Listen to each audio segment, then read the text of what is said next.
ГСП онлайн. Городские новости сейчас.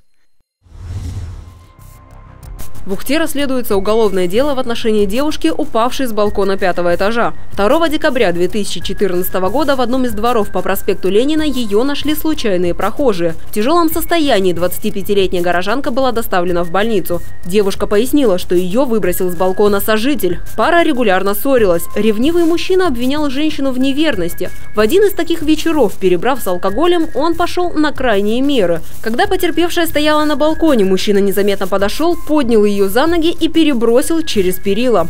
С учетом показаний потерпевшей, было установлено лицо, с которым потерпевшая сожительствовала. Органом следствия данный подозреваемый был задержан. Ему следственным отделом УМВД России по городу Ухта было предъявлено обвинение в совершении преступления, предусмотренного частью 1 статьи 111.